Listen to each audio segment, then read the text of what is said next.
for some reason, and I've never really gotten this on.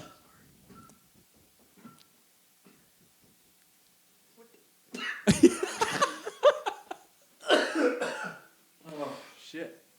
Went down the wrong pipe there. I could tell. Are you good? Need some water? No, we're good. You need a pat on the back? I might need that. Raise your arms like a baby. Does that work? For babies.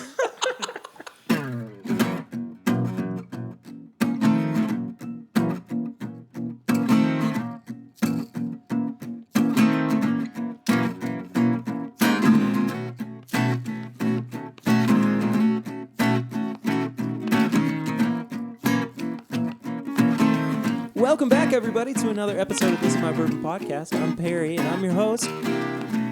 And it's the new year. Yeah. Yay! Woohoo! 2019, it's going to be a great year.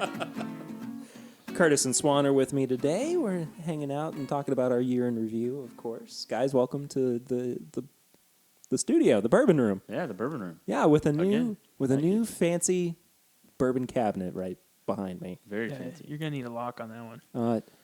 There's a keyhole, but I don't have the key for it. I don't know if that's functional. No, it's totally decorative. Yeah. It's strictly decorative. We are starting the show off, of course, as we always do, with Flying Blind, which is a pour that I'd like to blind the guests on.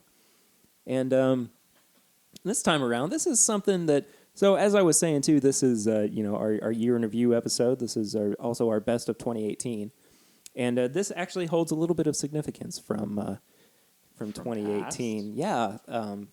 And I'll get to it here in a second once we actually try it. But nutty. Yeah? It's very nutty on the nose, I would say. It smells a little higher proof. Lots Really? of caramel on there, too. Higher proof? I will say nothing about the proof on it. Okay. I mean, I guess I could be, yeah. But, my nose always is like... Sure. Sure, 160 proof. Doesn't smell like anything. But it is Straight super ethanol. caramely. Yeah. Did you barrel age some Everclear in here? Is that what this is? Yes, that's exactly what I Okay. did. Yeah, it's sitting behind the bar right now. This was my first great project of 2018. Was can I get bourbon from Everclear? You did do that, though. Didn't you? Not from Everclear, but... No, from some White Dog. Yeah. Yeah, that's still aging. I haven't tried it yet. I feel like I need to, just in case it's hit a sweet spot. I don't know. Or maybe it hasn't. I don't know. Yeah.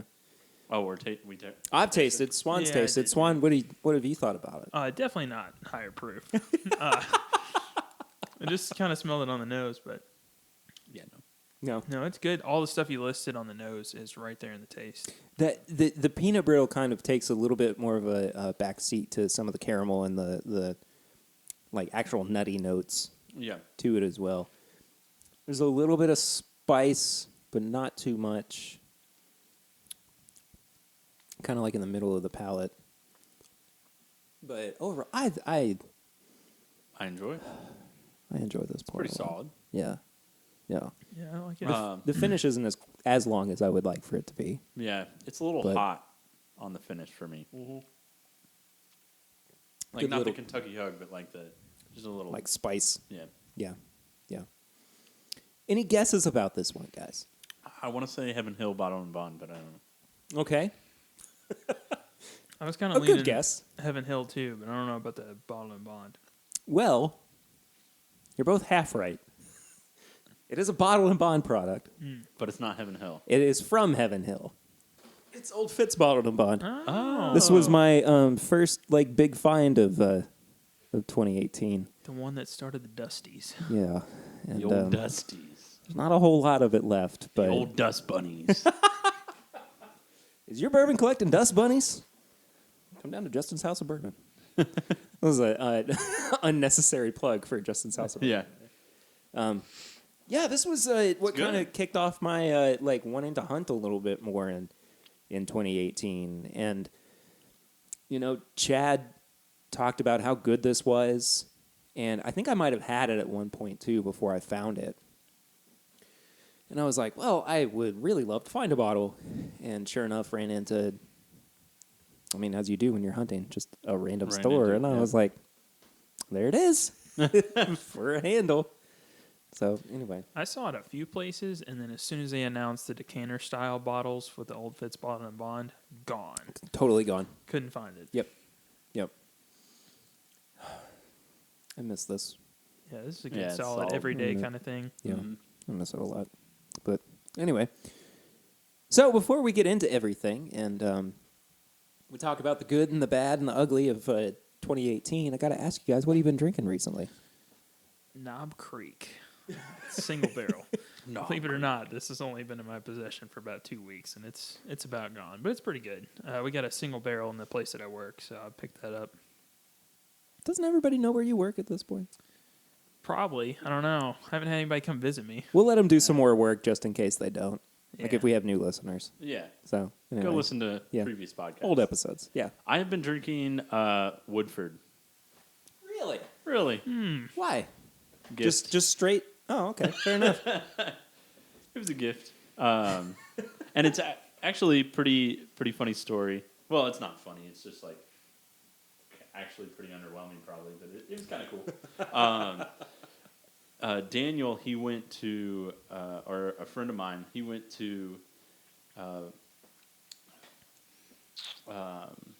not Liquor World, Liquor, Wine, and whatever. What is Total it? Wine? Total Wine. Here we go. Took me a while. He went to Total Wine, and the master distiller was there and was signing bottles.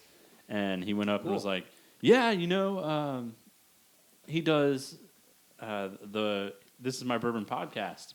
And he was like, "Oh yeah, Perry?" And I was like, and he goes, "No, that Curtis, he like co-hosts with it on a few episodes." And he was like, "Oh yeah, okay." And he said, and then on the Wait a bottle second. it says, Hold The on. look It on says- Perry's face hold right on. now. it says, "Tune into Good Taste." So Are you telling me that the master distiller at Woodford Reserve knows that the podcast exists? yeah, no, he knows What the heck? he knows it's out there. All right. Well, that's fantastic. Yeah, so that's really cool. So when's that interview coming out with him? Yeah, for real. Hey, Chris Morris, you're going to be on the show soon. Holy crap. Thank you for listening. That is one of the most awesome things I've ever heard. Whew. All right. I'm going to try to wipe the sweat from my brow and Yeah. continue. But it was funny. He was like, "Oh yeah, Perry." Well, Kurt, but Okay, still great. cool anyway. That's And then so awesome. The note he put was like, "Tune into Great Taste." That is the coolest thing. I'm just... All right. Awesome. Yeah, so that's I fun. don't realize, I guess, sometimes like how many people listen to the show, and then all of a sudden this Yeah. happens, and I'm like, Or even well, if he if it's All not right. listening, it's they're just aware. you're aware of it. Yeah. So- All right. Well, Chris, you're Yeah, gonna that was you're cool. gonna be on the show soon. I guess kind of speaking of that, we're just coming off of the new year, of course, and we went to OBC for New Year's, and they had a flight I saw that. of Pappy Yeah. for New Year's, so I got to ring in the New Year drinking Pappy 23, which I did not realize that What's that price point? the flight. Yeah. The flight was $50. Ooh. Why didn't I go? Because you were in Disney, I thought. No, I was there. Oh, dang it. I was literally like sitting in my house Oh, man. across the street. I was hanging out with Austin Cagle. Oh, okay. Yeah. Dang it. All right. Well, next time. Opportunity lost. Yeah.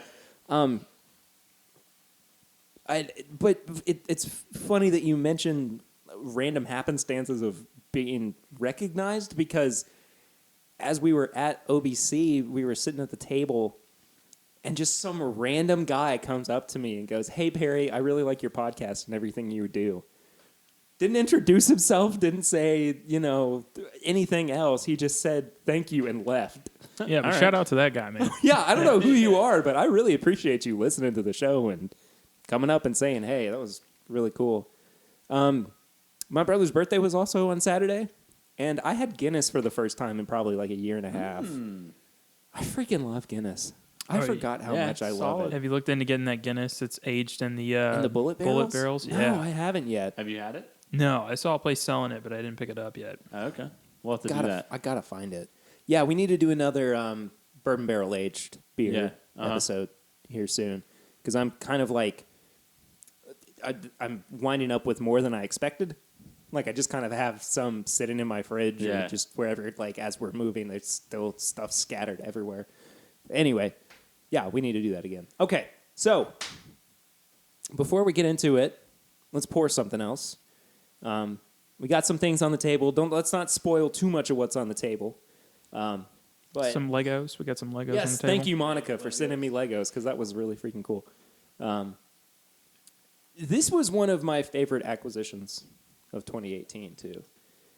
This isn't. Harry, it is just Wild Turkey 101. Why, Curtis? It is not just Wild Turkey 101. Say what? It is a 2002 8-year Turkey 101 export that came in a liter bottle that Chad of It's Bourbon Night and I split.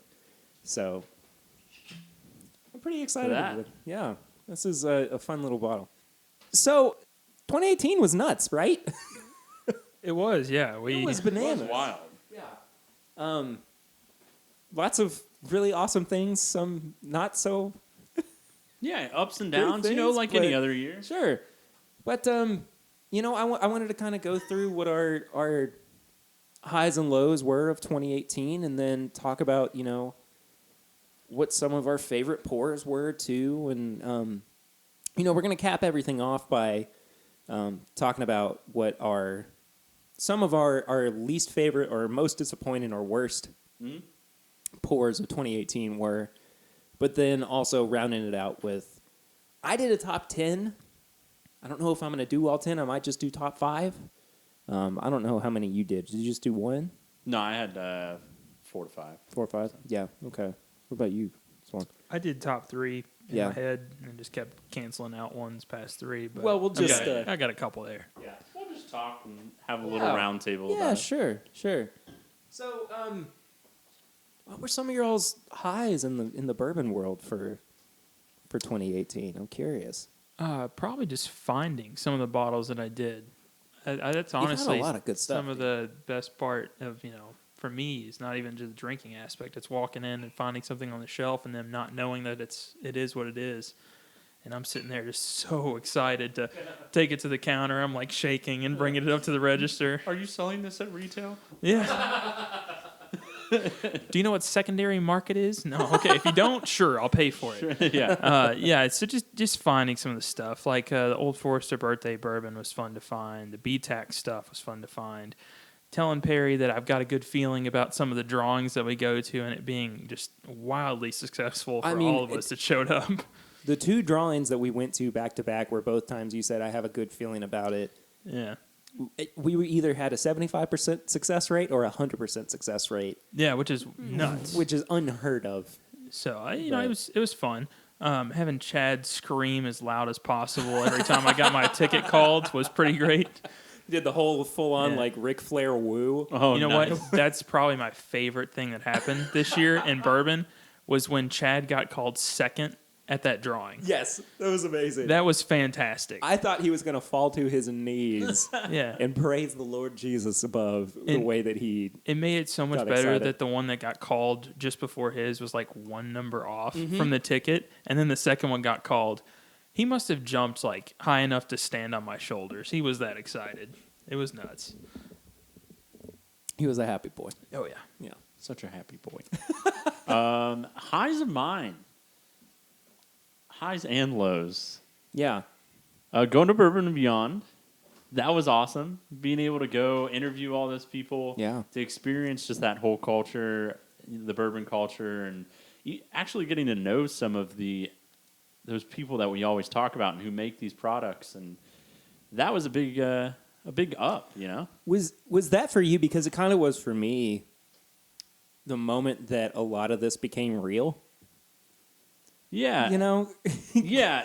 It became a little more than, 2 dudes in a room talking Yeah. about bourbon. And it actually became like, these are real people with real jobs that have companies and do, puts on music festivals. And just to even be a small piece in that cog, Yeah. that's kind of fun. And that me even smaller of a piece in that cog is pretty cool. You too. were there and you made part of it happen. Oh, That's yeah, important too. Yeah, you know? I'm just saying, you know. Yeah. But yeah, I'd say that was a pretty good high. As far as other bourbon, I was able to. This is the first really big time that I, like you were. Well, you've done it 1,000,001 times, but I actually went and searched for a few things, and found some good stuff. And I'd take it back to my house and be like, "Yo, I got this." It's not even that big. It's like Weller 12. That but still. No, that's still that's a good impressive, find man. in this Yeah. day and age. And so finding that at $35, I was like, yes, please. Perfect. Yeah. It's real nice. So that was a few. The BTAC, Yeah, we had some good BTAC. we had some good Yeah. bourbon all year. So highs for me, I mean honestly, like doing the podcast has been so enjoyable and rewarding for me over the past year.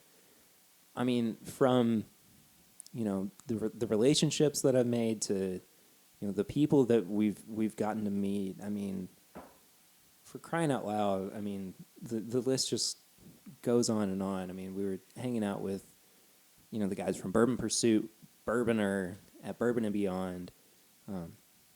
Got to meet Fred Minnick multiple times this past year. Dave Pickerel from Whistle Pig, R.I.P. Freaking meeting both of the Russells, both Eddie and Jimmy this year, was something that I really didn't ever think that I was going to be able to do. Mm-hmm. And, just to go into the distillery on a Saturday and the fact that they were both there, Yeah. I mean, was just so totally serendipitous and so awesome. And, this was the year that Neat came out. Yeah. This was the year that I had started seeing that bourbon was as important as it is. I mean, it's so much more than just a nightcap or just hanging out with friends or sitting in a room chatting with somebody else. But, I've felt the sense of community this year, or a sense of community this year that I don't think I've ever felt really in any aspect of my life up until now. And it's been so cool getting to be a part of it and being accepted by everybody too. I mean, being recognized by people too is so wild and something I never thought that it was gonna, ever gonna have happen. Bourbon and Beyond really was just incredible. I mean, Besides the rain. aside from the rain, but Still the awesome. fact that, I mean, to speak to your point about feeling like a small cog in the big wheel, You don't feel that way, though. I did it first. I mean, when we first got there, I mean, like, it almost felt like we shouldn't have been there. Yes. But the people around you don't make... No, they don't accept. make it- yeah, they they accept don't make you. you feel like it. Yeah. But it's until you get to talk to those people, do you not stop going, this is wrong. Yeah. Are you sure? Let me just go back home and just go sleep. Yeah, I've also had some really, really good pours this year. I mean, aside from, what made it onto like my top 10 list, I mean, this was the first year that I got to try dusty stuff. Mm-hmm. Like truly dusty products. And I mean, that was so eye-opening for me. I mean, I got to try pre-fire too. I got to, get to try what was it? At Southern Whiskey Society, there was like a 1930s ancient age or something like that was just fantastic. But Southern Whiskey Society was another one for me too, just outside of like this podcast community, like the community around the podcast with Will and the Grease. That was fantastic for me as well. And just making all these new friends and, getting to share life stories and major events and everything, with them has been so awesome and so much fun for me. But I feel like we need to talk about this turkey that we... Oh, the nose is wonderful. The nose is wonderful? Yeah. I saw you over in the corner over there just like... Yeah, you can leave me alone with this for a little while. That's good. I think the nose is the best part. Mm-hmm. I really do. It's a nice little caramel bomb Oh, yeah. there. But it doesn't smell or taste like any turkey you can get today. No. No, would say. and he swears that he doesn't do anything different, but something magical's happened to this. Something changed at some point. It has a little bit of that dusty Yeah, a little bit of the dust quality bunnies. to it. Dust bunnies. We should make a shirt of that. This tastes like dust bunnies. This is the dust. Swan's just... Just nodding. I was Yeah, waiting that's for good. a thought to come out of I that. wasn't sure if it was a disapproving nod, but it just was like a nod. No, he was Yeah. just very... Yeah. No, He's it's very good. happy about I think that's my goal for 2019 is to find a turkey that's looking at me on one of the bottles. I think that's the goal. They're out there. Oh, yeah. You have to hunt for them. You really do, but they're out there. No, that's great. I think the nose is better than the palate, but it's definitely got all of the caramel that you're looking for. Mm-hmm. Every really bit of like- it's there. Yeah, I really like the palate. Yeah. I mean, think I do flip-flop too. A little bit. They're both great. I'm not. What's interesting for me on the palate, though, is that it has more oak than I typically get with turkey. And I think that's really just the fact that it's aged longer than most turkey is that we have nowadays. I mean, it's age stated at 8 years. Yeah. Yeah, it's so good. So good. Yeah, it's This definitely is so good. It's so good. What about lows, though? What have been some of your all's bourbon lows for? Lowe's would be every single time I've walked in and seen B-Tac over $400. Hey, man. It's people trying to make money. I get it. It just sucks because you know how much it's worth, and you know that it's good, but it's not worth that price. Yeah. I've not really had a whole lot of bourbons this year that have disappointed me. There's been a few that have been named like Whiskey of the Year by somebody because, they've got so many of those awards to hand out from every single different Instagram page or, Yeah. If somebody's handing out that award and you try it and it just doesn't hold up to your expectations. But most of the special releases this year have been really good. Yeah. So I haven't had a whole lot that's disappointed me bourbon-wise. I've not tried that yet, by the way. Oh, well, what Swan is referring to is the Old Ezra Barrel Proof 7-year. Good pop. At 117 proof, It I think? is sitting at 117 proof. Yeah, there you go. This did not get necessarily favorable reviews from us when we did the 1-year anniversary episode. Yeah. But I did try this in a Norland glass, I think about a week and a half ago. And? It helped it Yeah. a lot. I mean, Which all New Orleans glasses, man, they I- just do it. There's something about it. Well, there is. It's literally science, but yeah, there's literal science yeah, behind there's it. literal science Yeah. behind it. That's why you can smell it and taste it better. And Swan, I'm gonna cut in front of Curtis here because I want to kind of piggyback off of something that you said. I was honestly a little bit disappointed by some of the special releases this year. Really? Which ones in particular? Because I've not had a ton of them. You're a little more well-versed in that.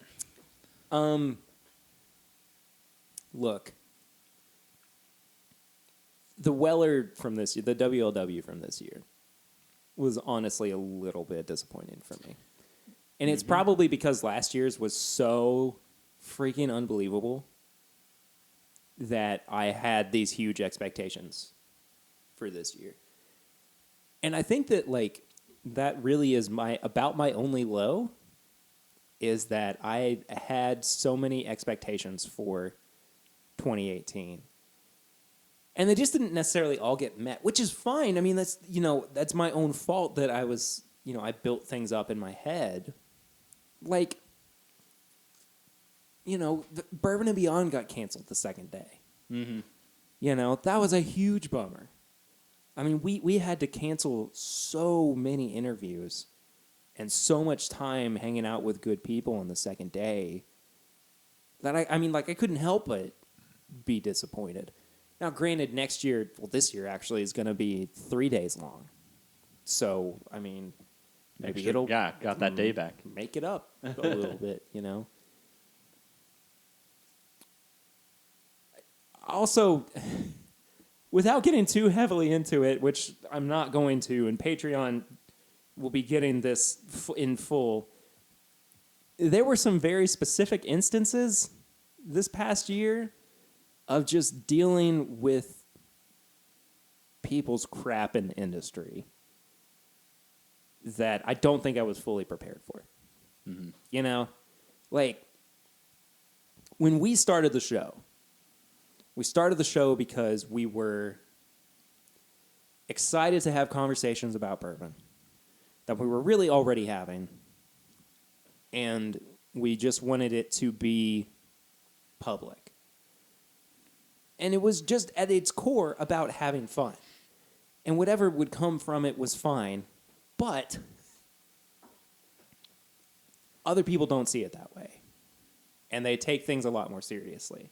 And I take this very seriously, don't get me wrong. But I don't know. I don't know how to really say this without going super into it. But I think I was a little bit let down by the fact that there are still some people in this world who don't see bourbon for what it is. And it's a relationship, and it's a community, and it's supposed to be fun and all that good stuff. But that's really my only low. Everything else was really pretty awesome. Pretty good. That's it. Yeah. Pretty great. Yeah. I don't want to complain too much because last year was actually, really, really good. Yeah. I wouldn't be able to see 2019 without all the awesome good things that happened in 2018. But anyway. Yeah. Curtis. Yeah, as far as my lows, I would say, kind of like Swan was saying, was just the secondary market. Sometimes it's just, man, it just that's a really good point. It's a bummer. Actually. It really is. It's just, I understand, they're hard to find. People, need it. I get it. Make your money, I'm sure. I do too. But also, not being able to see, just all of the good bourbon. You're like, I There's just want to have a crap. little bit. Yeah, I just want to have a little bit. The Henry McKenna. I just want to can we? I know that doesn't get resale value, but that's a little bit of a low for me. I was like, I can't just go out and get Henry McKenna anymore. That brings up a good point too about some of the releases that we kind of saw go away. Yeah. I know we harp on it all the time, but the Heaven Hill Bottled and Bond 6-year going away, that was a huge loss for us. Mm-hmm. In terms of just value drinkers or everyday drinkers. It's gone. It's tough to find an everyday sipper now that's at a super affordable price, and it's not tough to find. You can find them, but the quality of what at some that of quality, those, yeah, the quality that's of what some of those were. Yeah, I think Heaven Hill's just been on fire this year. Honestly, hopefully not like it was 20 years ago. Not like that. Okay, whoa. No, but just with the 6-year being in crazy demand right before it left, and then Henry McKenna 10 getting to the point where it's finally getting the notoriety it deserves, but I don't want it to have because I'd like to see it on the shelf. Mm-hmm. And then the Old Fitz, the 3 releases they did this year, all really good. Yeah. So they've done. And the Henry McKenna is a low and a high because Yeah. I've had that's what I've found is I have a lot of lows and a lot of highs, and then they also can be as lows in the sense of Henry McKenna's awesome. And I've been drinking it for since you couldn't find it. Yeah. Or since you could find it. Yeah. Now you're on the other end, you're now I can't find it. Dang. This is the first one that I've had where it's gone to the point you can't find it, and I kind of feel like that validation where it's back in my day, I used to drink Henry McKenna all the time. It was on the shelf constantly. You whippersnappers over there. See, that's what I'm hoping doesn't happen more in 2019, is we don't see more of these brands that we love going away. Unfortunately, it seems like one of those brands that we actually find to be quite enjoyable is going away or is becoming allocated. Have we talked about this yet, Swan? Which one? Four Roses Single Barrel? Yeah, we have. Four Roses Single Barrel is apparently going to be allocated now, which I don't understand. And you're don't talking get about it. just the regular Just release. the regular single barrel. Yeah.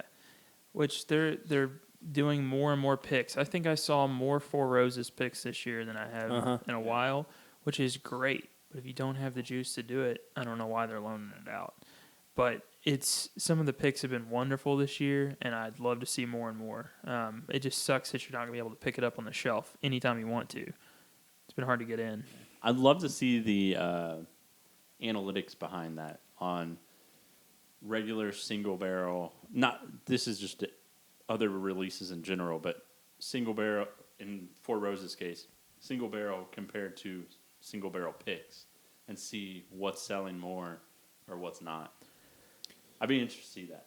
I think it depends on... I wonder if it's like if there's like a business decision on that Sure. front. Yeah, I think it'll kind of depend on, too, like there's a lot of people that are kind of tied to the recipes. Like Perry tends to go higher rye, so if he sees a pick that's one of the lower rye mash bills, he may not go nuts over it, but other people might. And with the single barrels that are just normally on the shelf, you can usually find something you want. So, we're also entering I feel like a little bit of a craft bourbon boom. A little bit. Is that what I want to? That's kind of what I want to go with. There's two that came out this year in particular that I'm really fond of. Yeah, and I'm not saying that's craft. I'm just meaning we're getting into this little area of, okay, we had the bourbon boom where everyone's sitting there going, yeah, bourbon, bourbon. And now we're getting into, okay, now we're into bourbon. Now we want more. What's next? Yeah. And it's craft bourbon boom of like, okay, now you have your, rabbit hole. You have your wilderness trail. New riff. Yeah. Like all of these that are doing these like very craft stuff. All right, Swan. So this is the first time that you've had this Ezra barrel proof. What do you think about it? It's got a really strange like building heat from the front to the back of the palate for me. I think the proof is kind of its saving grace. I think so too. Yeah. It's good. I think that the way you described it compared to where it is now, it's probably gotten a little better with opening up a little bit. Oh, it definitely has. But it kind of just tastes like cherry vanilla Coke. Thank you. That's what I was saying the first time. Is it tastes like this flat cherry Coke.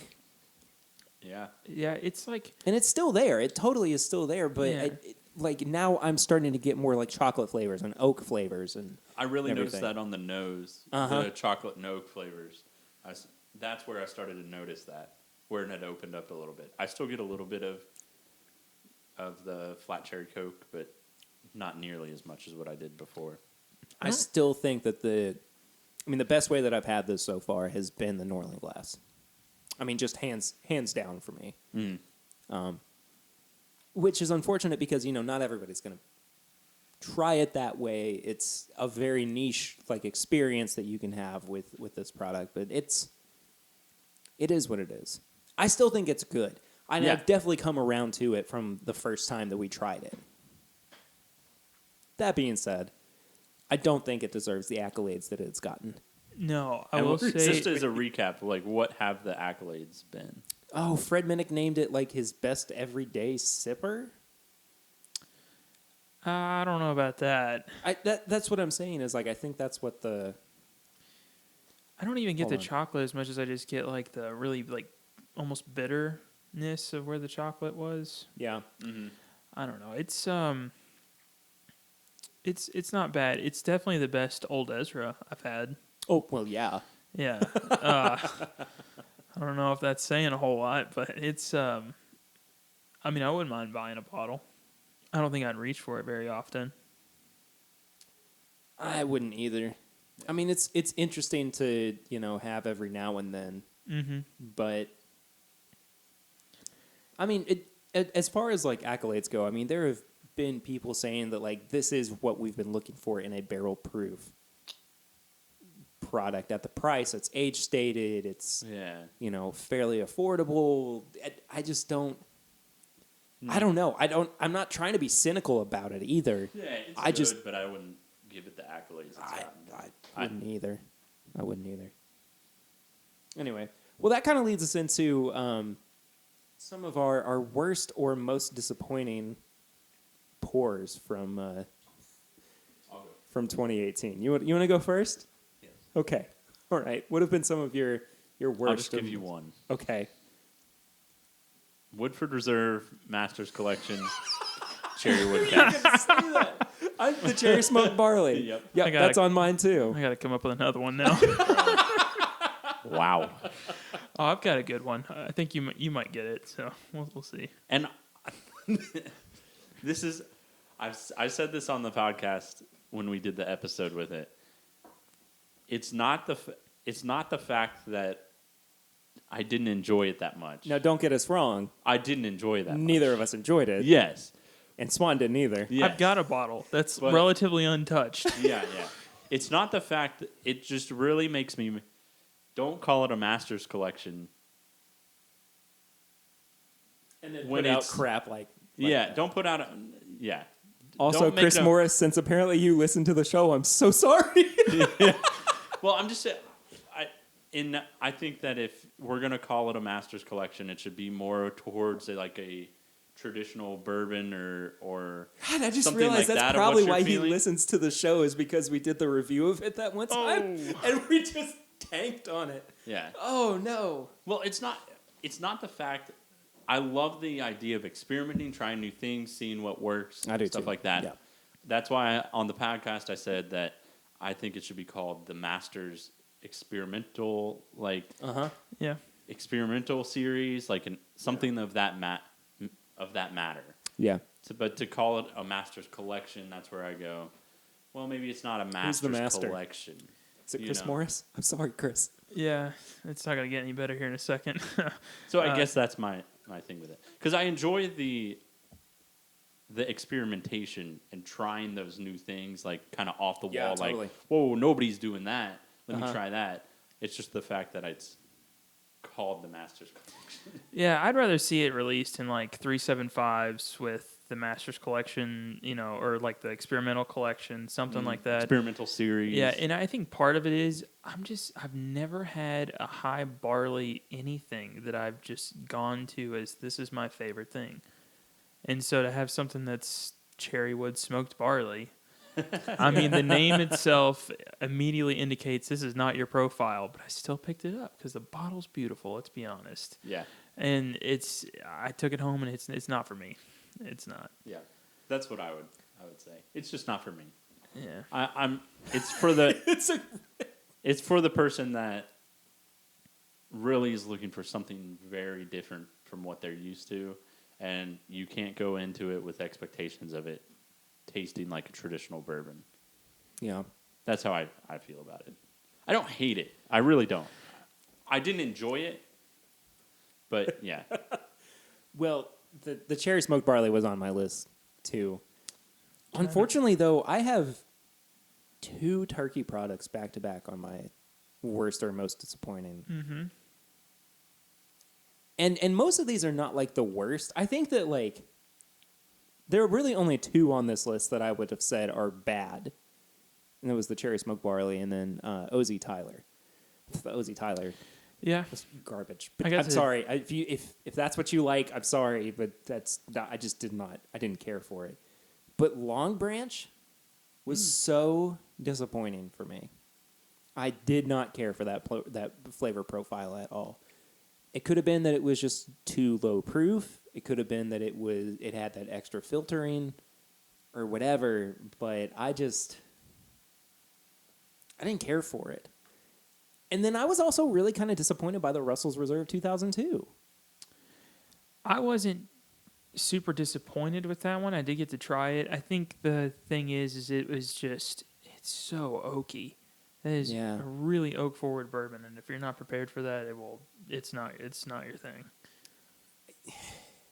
And I mean, I like a good oaky flavor too. But yeah, it was just so predominantly oak. It's really hard to get past that. Yeah. It's extremely hard. It's probably the most oak forward bourbon I think I've had to date. I'd have to agree with that. Yeah. Yeah. And, there's some people that are going to absolutely love that. Like, I know that there's people that pick up the Rhetoric 25 thinking, I am so ready just to demolish this entire bottle because it is going to be oaky and wonderful. And I'm looking at it like it's over 15. It's probably not in my ballpark. It's not for me. So I can see some people being disappointed by it and some people loving it. That one I think will be divisive. Yeah, I think so too. Did you guys have anything else that was most disappointing? Yeah, I've got one. Yeah? King of Kentucky. That was on my list as well. Yep. It's just so hot. It's so hot. There is, when we reviewed it for the podcast, Chad and Sarah were on for it. And, we even added water to it. And it didn't do enough. No, it felt kind of fractured when you tasted it. Like, stuff was all over the place. Oh, right. Yeah. After you did it. Because I got a sample from Chad. That's where I got it. Yeah. And I took it home and I tried it. And as soon as I had it, I was like, immediate heat, front, back, middle palate, all the way down the throat. Kentucky strangle. It was it was rough. I tried it with water. The flavor was a little more tame, but it kind of felt a little all over the place. It didn't feel cohesive at all. Yeah. Yeah. Do we have copyright on that? What? Kentucky Strangle? We got the Kentucky side hug, the Kentucky strangle. The Kentucky side hug. Yeah. Yes. That was a good one. When did we come up with the side hug? Oh, that was me last podcast. Oh, was that last one? Okay, good deal. CYPB. I was not impressed with the Weller CYPB. I didn't get to try that one. 95 proof. What was it? 8 years old. In like the prime part of the Buffalo Trace warehouse, Weller CYPB was just a big swing and a miss for me this year. I thought it was overpriced. It was what, like $45 a bottle? Or like 400 if you can find it. Well, 400, yeah, on secondary. But I was just, I tried it at Southern Whiskey Society, and I tried it next to the Weller 107 pick that they had there that they did, aged ham. And it just paled in comparison to this 107 pick. And, again, I understand that people like it and are hunting for it. And, I would have liked to have just had a bottle for the sake of collecting. Mm-hmm. I still would have opened it, but it would have been nice to have one and hey, have you tried this one yet? It just wasn't, I don't know, it wasn't what I was expecting it to be. Yeah. One more. What was it? The Smooth Ambler Big Level. Mm-hmm. No good, man. 100 proof wheated bourbon with very little flavor, and what was there was kind of astringent. I was not happy with it at all. But anyway, okay, that kind of does it for my worst or most disappointing. Did you guys have anything else you wanted to add to it? No, that was pretty much it. Yeah. I liked a lot of the stuff I did try this year. And some of it, I don't know if it was necessarily a miss or if it just wasn't my profile. Yeah. Yeah, so. sure. Sure. That is tough to call on some of them. Yeah, I know. You sit there and you go, well, that's not what I go for. Maybe it's what somebody else goes for. But I think that's the point in us, saying, oh, I don't like this. Or Yeah. I do and like also, that. all three of us have different palates, too. So, Oh, totally. Totally. So that's nice for listeners to know, okay, well, that's how he usually goes. Yeah. That's how this goes. Right. All right. Well, the big moment has arrived. You hear the... Are we all rubbing our hands together? We're making Starting it a fire. warm. We're ready to start sweaty. the fire. Okay. It is time for our best of 2018. I am so excited for this. I have a top 10. Swan did top 3, and you said you did top 4 or 5, right, Kurt? Yeah. Yeah. We've got almost 6. Okay. Yeah. We've got 6, actually. Well, since I have the most, I guess I'll go first. And just as we get kind of along the way, I'll pick you guys up, too. Sure. Perry, no. you want to do number 1 together? Because I'm assuming it's the same. It might not be. Oh. It might not be. Okay. I'm sneaky. All right. No, you go first. My number 10 was the Jefferson's Twin Oak. That was one of their new releases from this year. It's basically a double oaked bourbon. Above and beyond any double oaked bourbon I have ever had. I mean, I got to sit down and try it with Trey Zoller. I mean, Okay, that was. yeah. I mean, That's it was really impressive. cool. I mean, it was really awesome. But I mean, just it had so much more depth to it than normal twin oak or double oak products have. It had this one really predominant like mocha flavor to it too that I've never experienced on a bourbon before, and I think about it all the time. It's like I just wish I could get more of it. Anyway, number 9, which isn't exactly we won't say like a new release, but it is a new age statement. The Boone County 12 year. Before this year, it was 10 years. And now they're starting to come out with the like 12 and 13 year picks. And the standard 12 year that came out this year was one that, again, Chad and I actually split at Total Wine. And at the price point, it was like $50 or $60. It was 90.4 proof or something like that and 12 years old. Sure, it's a little bit lesser proof, but I still stand by that I would take it over Blanton's. Which is seriously an accolade right Yeah. there. That's Yeah. pretty crazy. Yeah. I mean, it was so... It's funny because I think that also was something that kind of clicked for me this year, was that just because it's not a big name product doesn't mean that it's bad.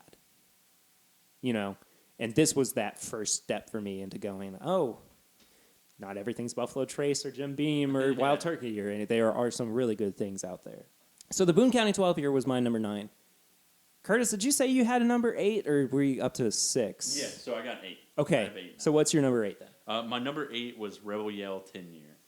Oh, nice. Yes, and that one was just so dessert, chocolatey kind of oak. It was so good. Rebel Yell 10 year was just like a really solid pour. Really enjoyed it. Thought that was, really a big fan of it. That was a big... Especially going from, you don't really... There's Rebel Yell, but you're not having Rebel Yell. You need to watch... just the OG. You need to watch Chad's Chad and stream. Sarah's live stream from a couple weeks ago. Really? Yeah, and I won't say anything else about it because I can't do that episode justice. It's so funny. It's so funny. Anyway, it just go makes ahead. no sense to me. But like Yeah. Rebel Yell 10 year, yeah. It's fabulous. Yeah, Yeah. I totally agree. That was kind of a big purchase for you too this year in terms of like Yeah. finds. So Yeah, it was. It really wasn't a find because Swan found it. For Oh me. well, But okay, fair enough. Yeah, but thanks. yeah, that's good. My number 8 was just kind of an overall. It wasn't necessarily like a one product in particular, which is a little off, but New Riff, and they're not really doing. This is their first make, from this year, and I also brought out the New Riff Rye, too, which Curtis and Swan have not tried yet. Which we're gonna try. Which we are definitely about to try. Absolutely. They are doing everything right in terms of the way that they're producing their products. Their bottle design is just drop I was just dead about to say gorgeous the same thing. too. I mean, Is it a black bottle or is it not? I don't know. It's crazy to me that this is the same bottle that they use for E.H. Taylor. Yeah. oh my gosh, it is. Yeah. What? I've never noticed that before. Yeah. But this one, I look at it and I'm like, damn, that's nice. It's the black. I look at E.H. Taylor and it just looks like a classic, It's which the is matte there's nothing black wrong coating. with that.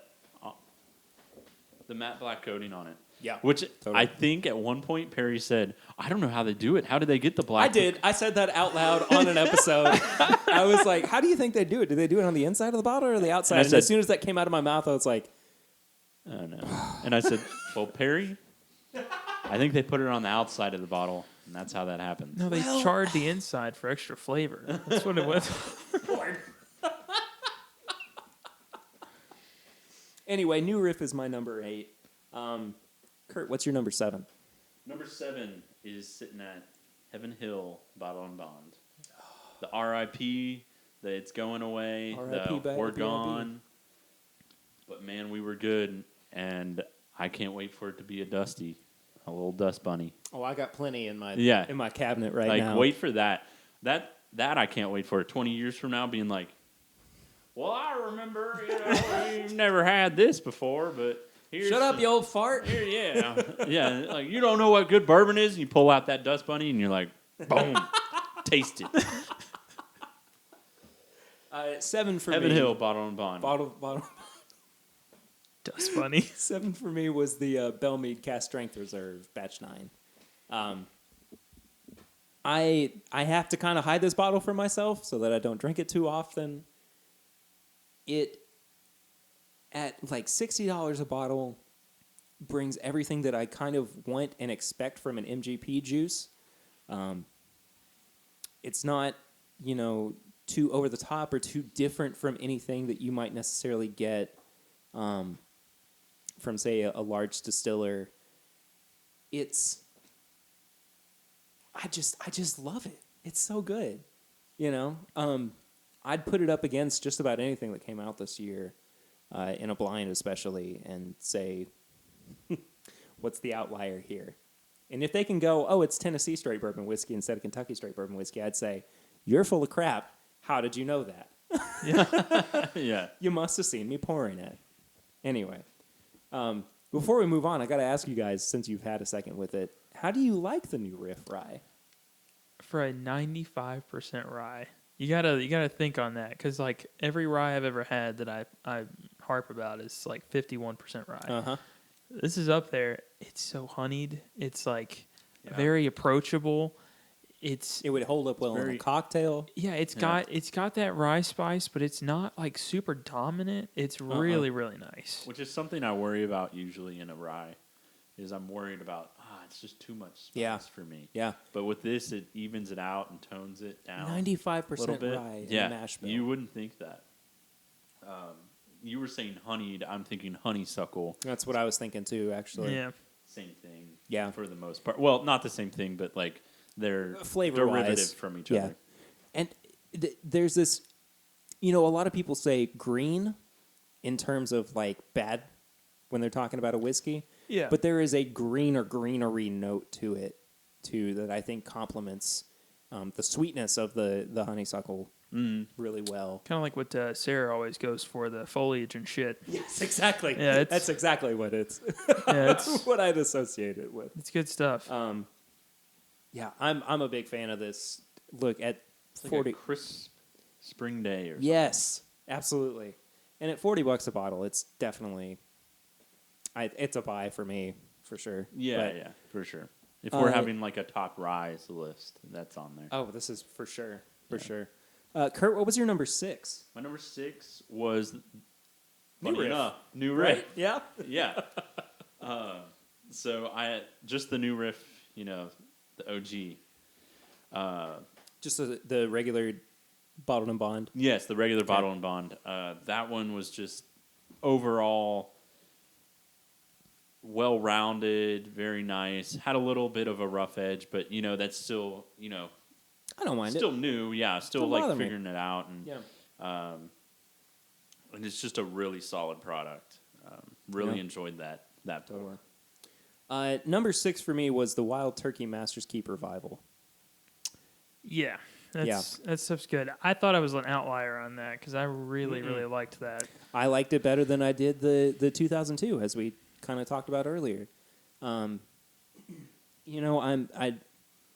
not necessarily one for finished products, but the Revival was just so. It was just so good. It was so well balanced. It didn't taste necessarily like a finished product. It reminded me more of, say, like an antique or a vintage, dusty, whatever. Yeah, we've overkilled it. Yeah, I liked it a lot. I've overkilled it. The word dusty and dust bunny. So. Anyway, so now we're moving into the top 5 of our best of 2018. Swan, you have a top 5, correct? Yeah, I added 2 more to my list. Yeah, okay, There's great. definitely some good ones in there. Well, since you have You can not, find a few. Since you have not gone yet, we'll let you go first on your top 5. This one's probably not the most magnificent bourbon, but it's one that I'm excited to see grow. Wilderness Trail. Yeah. I mean, it's just insane how wonderful a 4-year weeded bourbon can be. And the fact that I know that just like New Riff, they're going to put out older and older product in Absolutely. the future.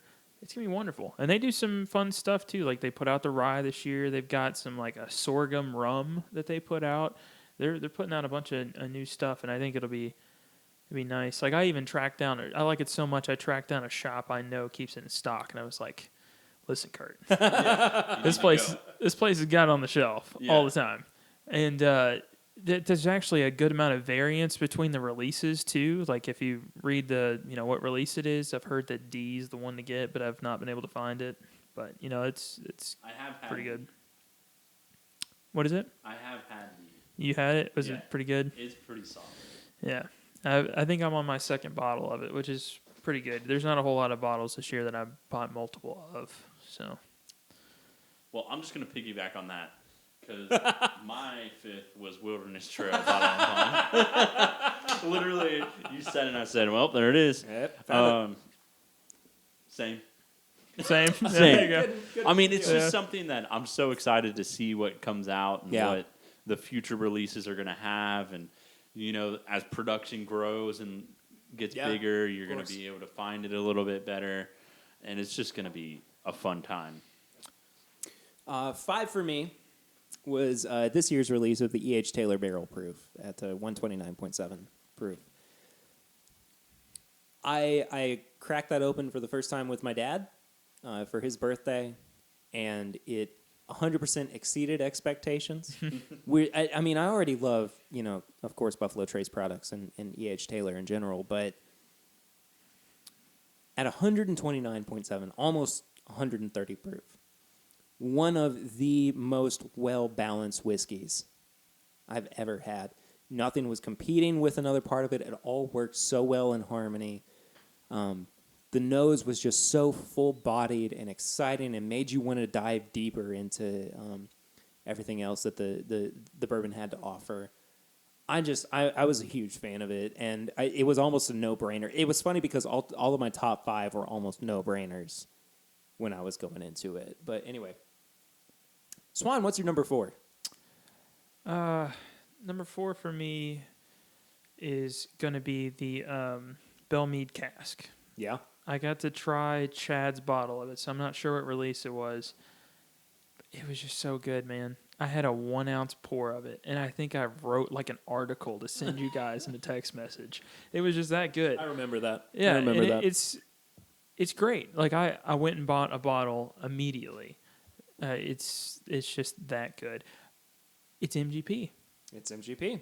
And it's in Tennessee as well. So I mean, it's that it goes to prove, like you said, that not everything has to be from down the road in little old Kentucky to be fantastic. They can make it all over the place. Yep. So it is exciting for me to see something, and then also seeing some of their smaller releases, like the True Bee that they have, some of the other ones. The Makes me honey want to, me want to try those for sure. My 4th was the Wild Turkey Master's Keep that we had at Bourbon and Beyond. The 17 year. The 17 year. Yeah, dude. Yeah. So after that, I almost went and bought a bottle of it. Really? Yeah, because I just loved it that much. Wow. And I just couldn't afford it. Yeah. But it's so hard to afford that. But, man, there was just everything. There was spice. There was caramel. There was a little bit of oak. and that was another one, too, where we had a just 1 1 ounce ounce pour. And that was the way we kicked off Bourbon and Beyond. Yeah. That was the very first thing we had that day. Oh, it was so That's a hell of good. an intro. And I can't even imagine being able. I wish the Russells would have been there Oh, me too. because having that with them, just like in rocking chairs, talking about how they make their bourbon and what they do and how they do it. Wow, Maybe that would have next been year. awesome. Yeah. Maybe next year. But that pour, that rivaled some of the top of what I've had this year. Number 4 for me was a Four Roses. It was the 130th Yeah. release.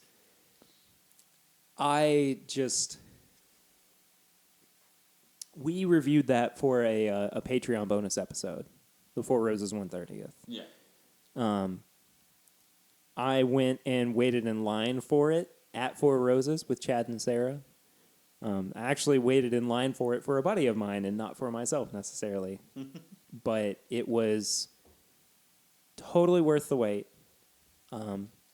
This is the second year in a row that the Four Roses Small Batch Limited Edition has made it onto my top 5. And I think that their small batch LEs are easily the best thing that they produce every single year. Yeah. Even above like the single barrels or all that good stuff. But as I said last year, I think about the Four Roses small batch LE. I dream of it fondly. All right, top 3. Get into the top 3. Swan, what's your number 3? Number 3 is George T. Stagg. Yeah. Yeah, it was, you heard it. The best pecan pie you've ever had. Absolutely. Like, it is just wonderful. Mm-hmm. And the fact that two things beat it is insane to me in my head because it's just that good. So, if you can find a bottle, great. It's fantastic. Best of luck to you. It's rough, but you go for it. It's just so solid. It's everything you wanted. It is, yeah. It was better than this year's Weller. For sure. Yeah.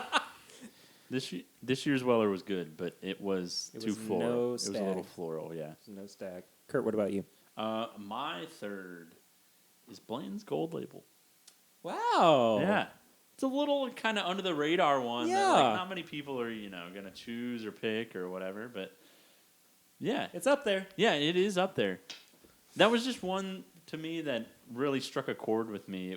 There was something about the smoothness, it was just overall kind of had some honey and just caramel and nice smooth. It was just so smooth.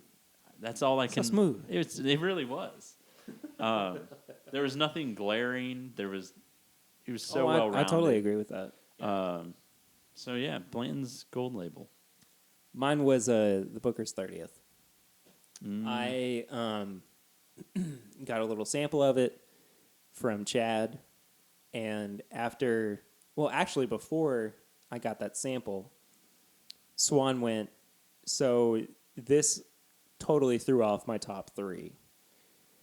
And it totally threw off my top 3 too. I had to try. I had to sit down and actively taste each of my top 3 so that I knew that what I was doing was exactly what I thought it was. Because I had my order, and then I was like, am I right with this one? So I spent a good 30 minutes just with pours of each of my top 3. And I thought that Booker's 30th was everything that a special edition release of Booker's should have been. It's a blend of 7 and 16-year-old bourbons, right? 7 and 16, 9 and 16, something like that. Yeah. But they originally had promised a full 16 Full 16 release, yeah. And as soon as everybody realized there was going to be a blend of the two, they were a little iffy on it. They totally made the right choice. Oh, whoever's decision that was. Fantastic. Yeah. Everything about it was just so pleasant. And, again, the fact that two things beat it, Mm-hmm. it really does amaze me. Swan, what was your number 2? Booker's 30th. Oh, man. It was the most interesting bourbon as far as how it progressed on your palate. It felt like it was taking step 1, step 2, step 3, just progressing throughout your palate. It was awesome. Yeah. I ended up getting a bottle for Chad this year in a drawing, and I don't know. I want the box, honestly. I might steal the box. Oh, the box is awesome. gorgeous. Yeah. Box is beautiful. It's great. I love the silver wax on it, too. Oh, yeah. Yeah, and the lettering that they did, it was pretty good. So what's the next anniversary for them, then? Is it going to be the 35th or 40th, do you think? They did a 25. See, that's what I'm saying is like the 25th was like a copper wax. 30th was silver. Like, are they going to go gold on 35 or are they going to wait until 40 for Platinum. Yeah. They might do a mixed one Diamond. because I think that the 25th was it was actually gold with some green flecks in it. They put okay. green in it because there's multiple on like the secondary stuff that you look at that'll say, you know, it's got green on it somewhere, and they'll show you where. So who knows? Maybe they'll go tie dye with it. Who knows? Be interesting. Grateful Dead tie-dye. Yeah. Just as a note, I did not have the Booker's 30th. You Would want you to like ruin to? your top three? Huh? You want to ruin your top three with us? I mean, I don't know. Sure. There's a little sample vial of it for all you right, there. All right. Yeah, if you want to throw a complete and total wrench into your... My top three is Into this your top three? literally going to ruin it? Yeah. You guys are talking about the top, like, Booker's 30th. And I go, never had it, so I don't really know. All right. So is this literally going to ruin it? it might. We're gonna need a review. Nose, palate, and price. Wow. Yeah, dude. A lot of floral on the front, on the nose. We're just staring at We're Kurt, just by the way. actively, Yeah. we're Actively actively staring. staring, yeah. Yeah, on the nose, I'm getting a lot of floral notes and more of the foliage and shit. But then, like, you taste it, and on the front, it starts to open up, and you start to get all of those spice and everything nice, and just... Did you just go Powerpuff Girls on?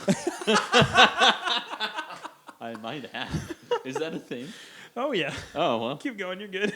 I was just trying to, like, kind of not alliterate. It's all good. Yeah. It's all good. Continue.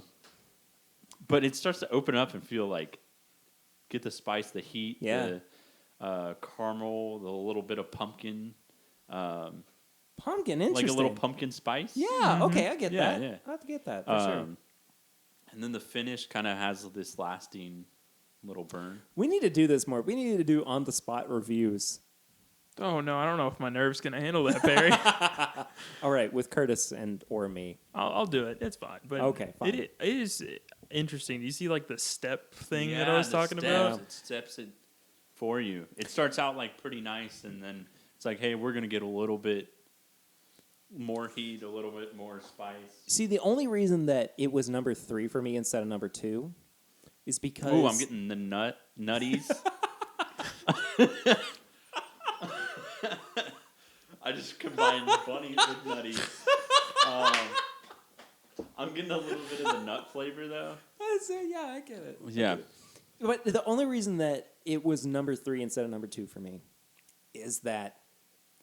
That'd replace Where- for my 3. Did it now? Yeah. All right. It might be 2. We'll just call it 1.5. That fair way we enough. don't have to Yeah. adjust your thing here. Well, the only reason that it wasn't number 2 and it was number 3 is because it was that stair-step experience. Mm-hmm. I am more interested in something that works kind of cohesively. You know what I I'm get saying? that, yeah. Okay. Yeah, if I can separate it as like point A stops and point B begins and then point B stops and point C begins, like You want that to blend together. I want sure, I like being able to pick everything out, but if it contributes to the overall experience, that's more enjoyable to me than hit a wall, stop, start, hit a wall, stop, start again. You know what I mean? That's I know, exactly that's just exactly me. what it is, though. They're not the hit No, a wall absolutely. stop. It's just Absolutely. like there are those just stair steps. Mhm. Of like, Yeah. That being said, that's why number... yeah, we're sitting that at my number 3. Okay. Well, what was your number 2 then? My number 2 is the Elijah Craig C918. That's my number 2. I freaking love this. Oh, it's so good. Yeah, dude. Just give me the oak barrel, please. Number 2 for me was George T. Stack.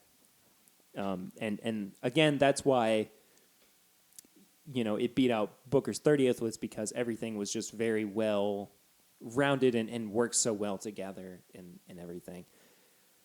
I have some honorable mentions before we get to our number ones. Do you guys have any that you want to? Yeah, I've got one. Okay.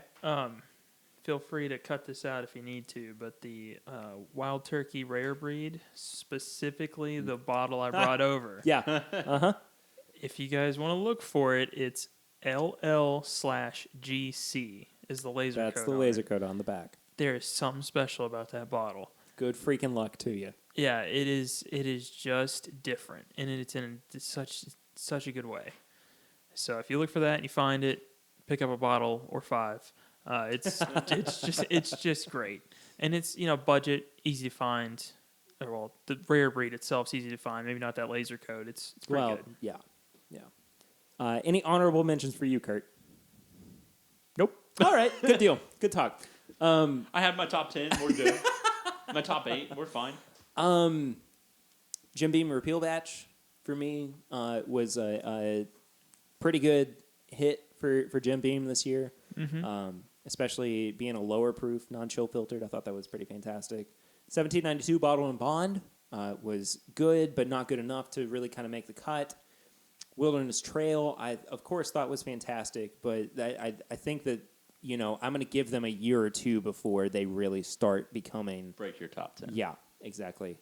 Let's see what else. Booker's Kitchen Table, the final release of Booker's from 2018. So good, man. I mean, it was everything that you kind of wanted a Booker's release to be. That wasn't necessarily like the limited release or the Yeah. Old Forester Birthday Bourbon. Really, really good. Best that they've had in years, but not You mean I'm it beat still- out last year? It Really? definitely beat out last year. Both proofs Oh, from last man. year. My last honorable mention is this year's WLW. Again, interesting, good. Lacked a whole lot for me to actually, consider it being in my top 10. Mm-hmm. So, and now we move on to the number one of 2018. Swan, I'm going to let you go first. All right. I kind of spoiled mine a little bit if you follow me on Instagram, but it's the Elijah Craig Barrel Proof C918. Say what you will about it. It's, the budget in comparison to the Booker's 30th and the George T. Stagg, and it's a little bit more easy to find. It's just fantastic. I don't think I've had anything that's just immediately blown me away. Like, I did a flight between A, B, and C from this year. I picked this one just off the nose alone, as this is going to be up there for me this year. Yeah. So it's seriously impressive. Yeah. Curtis, what's your number one of 2018? My number 1 is the Buffalo Trace Antique Collection, George T. Stagg. George T. Stagg. And I think the reason I give it my number 1 is instead of the C918 was just because it fits more in my palate. It has a little bit more of those. It's not as bold, Yeah. I think that's part of why I gave the George C. Stagg Sure. just a little bit above it, not by much, but it just had more of those lighter notes that I wanted, Sure. more of the floral. Yeah. Not a ton, but it was still there with the barrel notes and the barrel accents, and that's why it was just overall, man. Right. It blew my mind. I thought it was so good, I think it's really funny that we each. and that's totally just like palate. Oh, yeah, preference. totally. Yeah. Totally. I think it's really funny that we all three wound up with the same top 3 bourbons, basically in different orders. Yeah, that's true. Because my number 1 is also the Elijah Craig Barrel Proof C918. I have, of course, said for forever that Elijah Craig is kind of what I think bourbon should taste like. The barrel proof is no exception to that. It just takes everything and kicks it up to 11. I did the same thing that Swan did. I sat down with a flight of all 3 from this year, and this was just the clear winner for me. You know, at $55, $60, it's readily accessible. You can still walk into some stores and find it. It's not like, you know, it's not getting limited releases. It's not, you know, showing up on secondary for 2 or 3 times the price. It is just so, it's just so good, man. Yeah.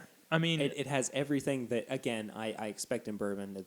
The caramel, the dark chocolate notes, the oakiness is, it plays so well with everything else. And then, as I've always said about Elijah Craig, there is this really specific, like, snickerdoodle flavor to it as well that I think becomes even more prominent on the barrel proof, and is I can't get enough of this bourbon. I have 2 bottles of it from this year. I found 2 cases. That's right. Yeah, Yeah, you did. I found You did. 2 well, cases keep of in it. mind, It's Elijah 3 Craig per barrel case. proof cases are 3 bottles. Yeah.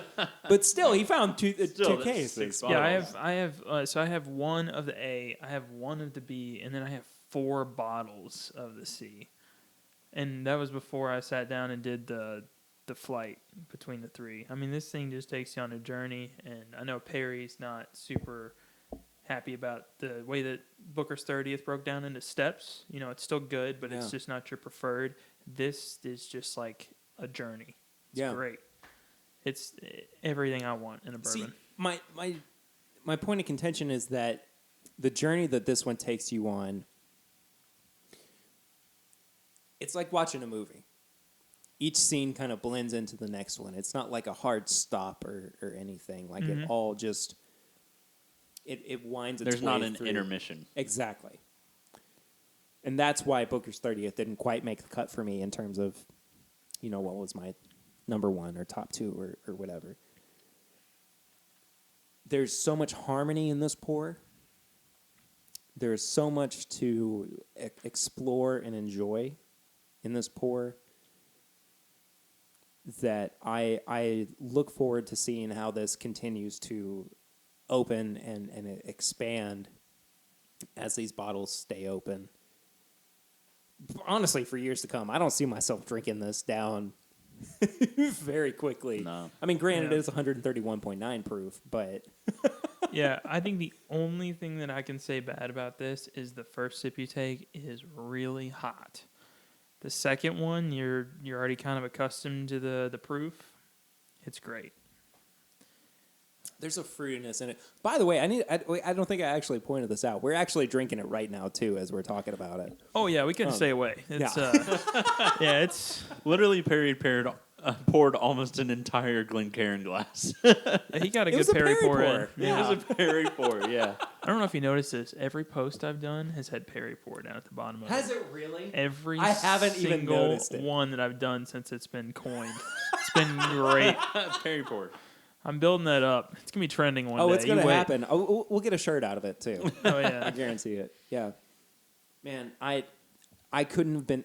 It was so funny, though, because when I first opened this bottle and I first had a little pour of it, I went, buddy, this is it.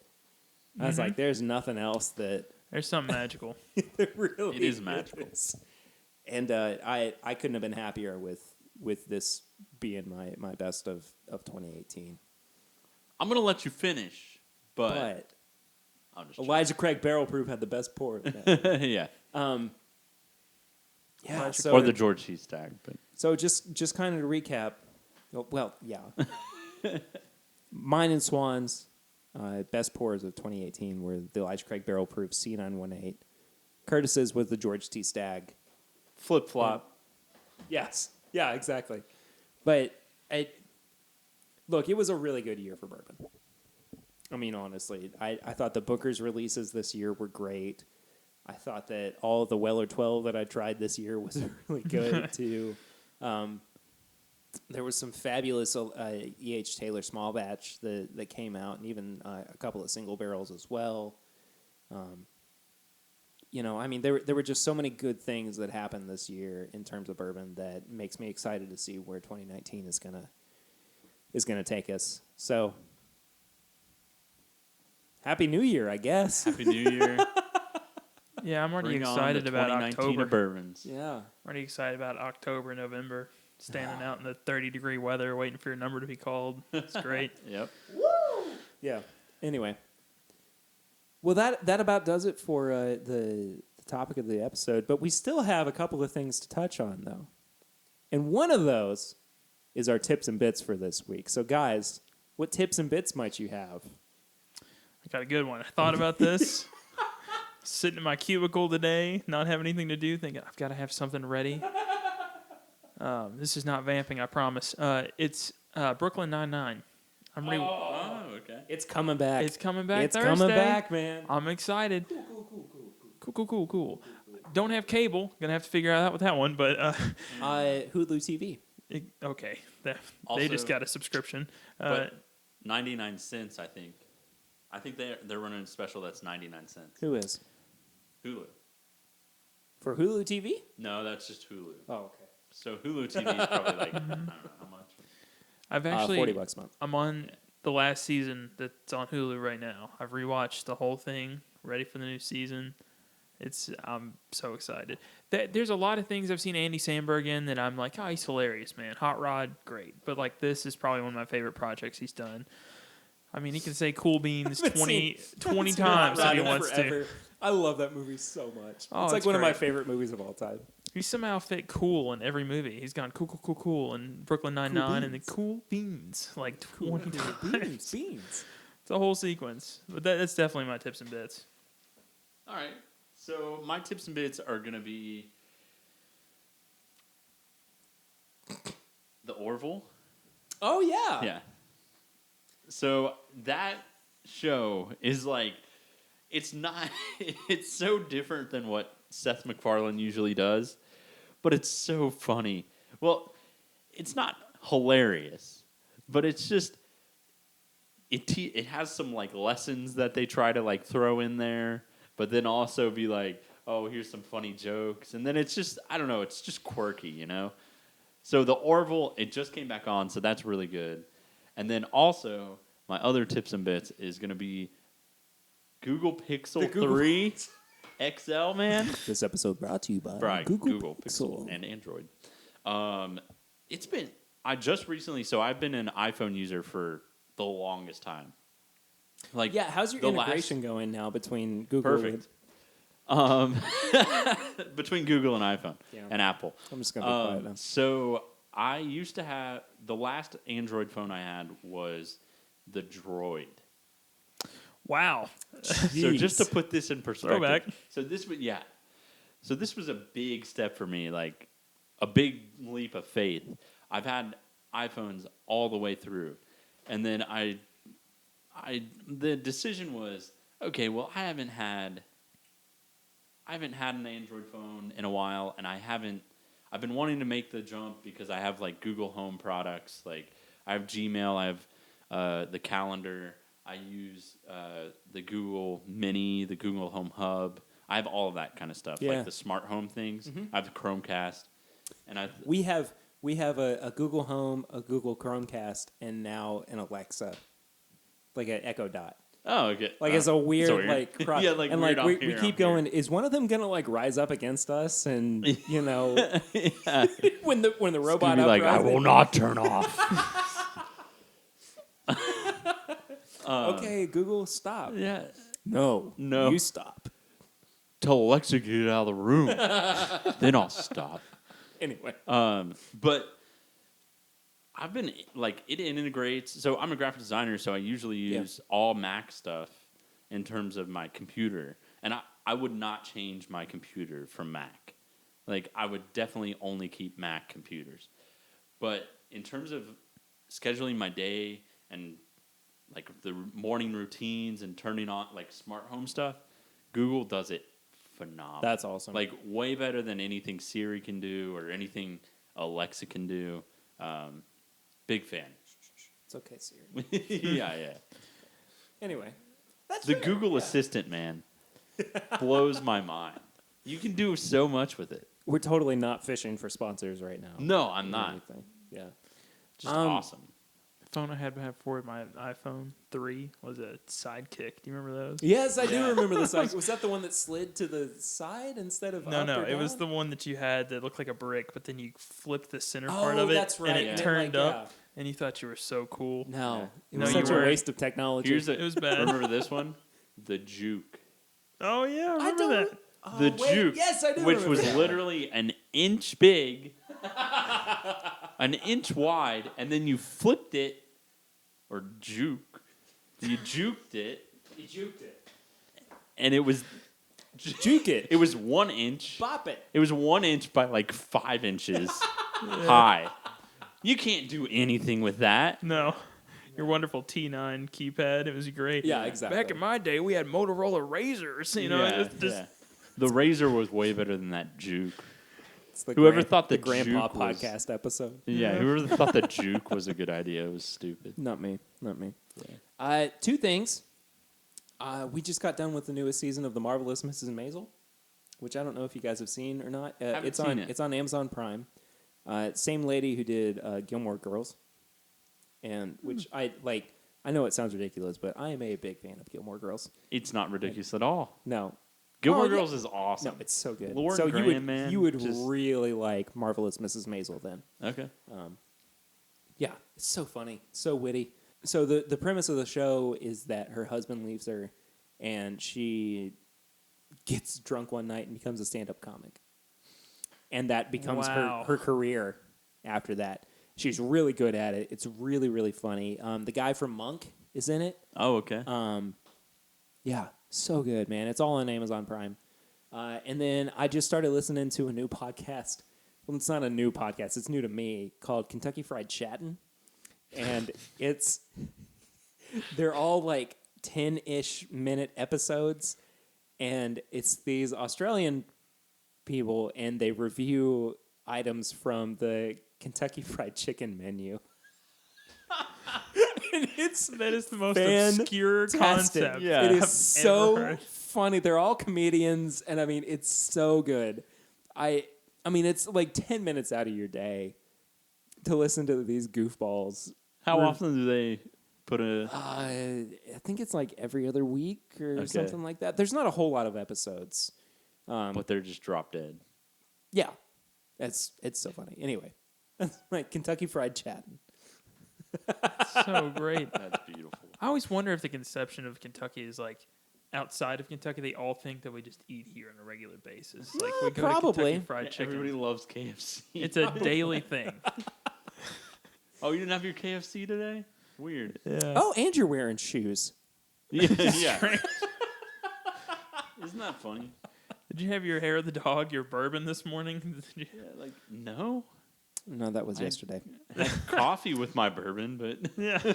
Hey, that's good though. Putting bourbon in coffee. yeah. Just yeah. Anyway, so to kick off 2019, this was presented to me in a very obscure way via we'll say text message. How's that sound? Where Curtis Conrad presents us with what's been going on in pop culture recently. Ladies and gentlemen, it's the very first installment of Curt Your Enthusiasm. Curtis, what do you have for us this week on Curt Your Enthusiasm? Well, I have some good stuff, and I really think that it just really shows what 2018 was about. So I was on Twitter the other day. I saw a tweet that said, and it was a meme, and it said, "Man, I made it through 2018, but that bitch can fight."